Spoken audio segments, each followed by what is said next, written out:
Hi, my name is Sabrina Sadiq and I'm the CEO of Luxury Promise, and today I'm going to talk to you about how to spot a fake Hermes Picotin. Firstly, I'm going to go through 3 vital things when looking at a handbag to see if it's a real or fake. Firstly, we're going to go through the dust bags. Here we have 3 dust bags. 2 are real and 1 is fake. Can you guess which one is real or fake? If you haven't guessed, this is the fake Hermes dust bag. How can you tell it's a fake? Well, the first sign to look for, and the first thing to look for on an Hermes dust bag, is it will never have the word Hermes written onto the dust bag like it has over here.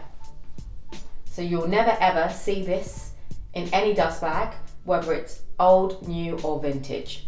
Here you can see a dust bag from the 1980s.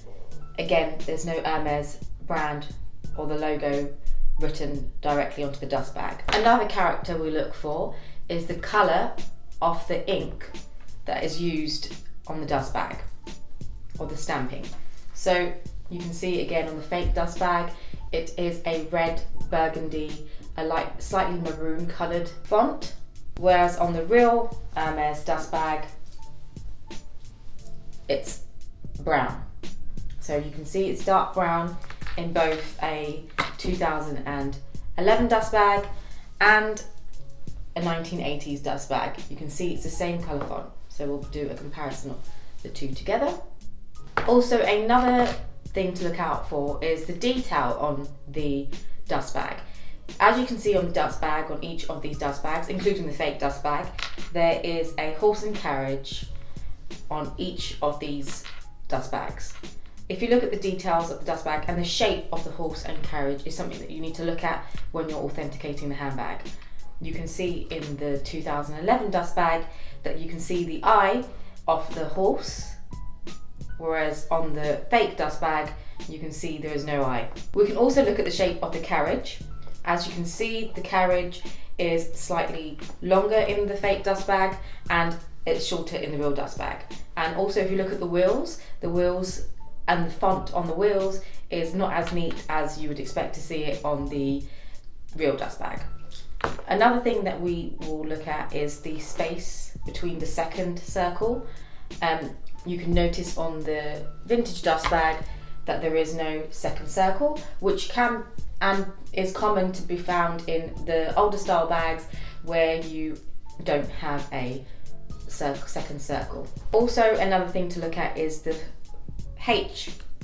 Obviously Hermes begins with H. It's going to pride itself in its logo. You can see in the font that's used, this one is slightly larger and not as thin and clear detailed on the H on the fake bag than it is on the real dust bag.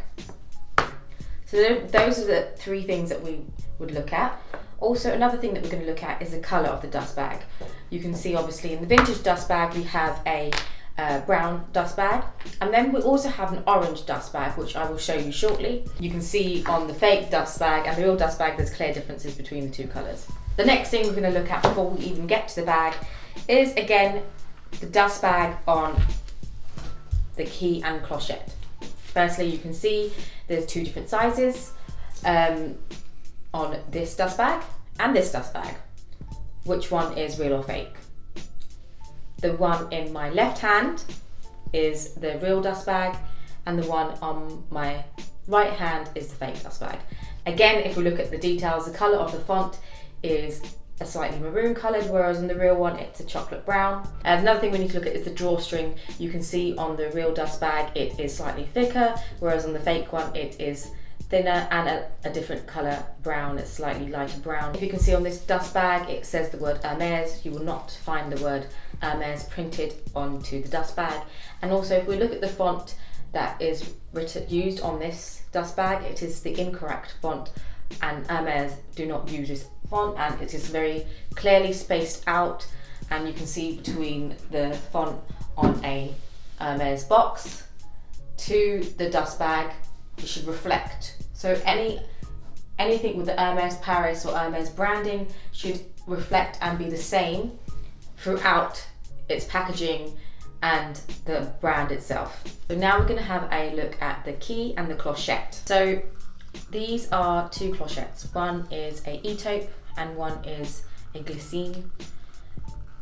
This is meant to be a Togo leather and this is Evercalf. The first thing we're going to look at is the stitching that's used. You can see that there's more stitches used on the real clochette, whereas on the fake clochette you have around 6 stitches to 5 stitches. You should expect to see more, and you should expect to see that it comes further down. Also, you can see that there's 3 double stitches here, which you expect to see in a real clochette or anything with Hermes. Also, let's have a look at the length of the clochette. You can see this is slightly longer than the real one. So let's have a look at the keys. Firstly, one thing you'll never see is a key loop attached to the clochette. So that's one no sign. Also, let's have a look at the actual cutting of the key. You can see compared to this they're different, and it's a lot more shiny. Although yes, this is shiny, it's not this shiny. So a shine is the other thing that you look at. Now let's have a look at the padlocks. So you can see on this palladium hardware, which is the fake padlock, that the detail is printed in, whereas on the gold padlock it is engraved in. So you can see 2 clear differences. The next thing we're going to look at, the font. We should not expect to see this font. This is not the font that Hermes uses. As you can see, the detail is very spaced out. It should be nice and close together. And also this is slightly raised, which you don't find in a real Hermes bag. Now, the Hermes Authentication card. My question to you, does Hermes come with an authentication card? No. Brands that you expect to see with an authentication card is a brand like Chanel. However, you will not find it with a brand like Hermes. So here is an Hermes Picotin in the colour e-taupe. As you can see, there are plastics on this handle. This is not what you will see on an authentic and genuine Hermes bag. Hermes pride themselves on their craftsmanship, and you certainly won't receive a bag with plastic still on it. So this is a big sign that the bag is fake. So if you see plastic on a Hermes bag, please do not buy it. However, saying that, sometimes you can see some resellers wrap their handbags in maybe paper to protect the handles, so that can be done in the aftermarket, but is something as a protection and definitely not plastic. The next thing we look at is the way the bag stands. If you're paying for one of the most luxurious brands, you don't expect to see this. So just use your common sense. Sometimes authentication is using your common sense to identify whether a bag is real or fake. The second thing we're going to look at is the leather. This isn't actually leather, it's known as a man-made leather called PU leather, which is a chemically made leather. When you buy an Hermes bag, the first thing that you can smell is the aroma, because Hermes is known for the heavenly aroma that the bag brings. This has a chemically aroma and is definitely not a leather that Hermes use. So this is a PU leather, again like a man-made leather, so it's not a leather that Hermes even uses. And the second thing we're going to look at, or the third thing that we're going to look at, is the stitching. Hermes is known to use a saddle stitch. A saddle stitch is used on every product, from its accessories to its handbags, and this is not a saddle stitch. This is a factory made stitch. As you can see, it's very neat. A saddle stitch slightly runs to the left or the right, and we don't see that in this bag. Also, the thread that's used for the stitching is not a thread that Hermes would use. And also you'd expect to find some double stitching on the bag, which you cannot see on this bag. The next thing we're going to look at is the feet on the Hermes bag. Actually, this fake Hermes Picotin, the feet is actually not that bad and not too far off from a real Hermes Picotin. The The next thing we're going to look at is the details on the bag. You can see here, this is where you would put your padlock. However, this isn't a closure that Hermes uses on their bags. So that's another telltale sign. Hermes stamps all of their products with a date stamp, which is in a letter. It could be a letter in a square, or it can be without a square, or in a circle if it's a vintage bag. Here we can find the letter. Actually, it is stamped with a letter. So let's find the letter. I saw it earlier. It's stamped with the letter R. If you look at this stamping compared to the stamping on a real Hermes bag, this is huge.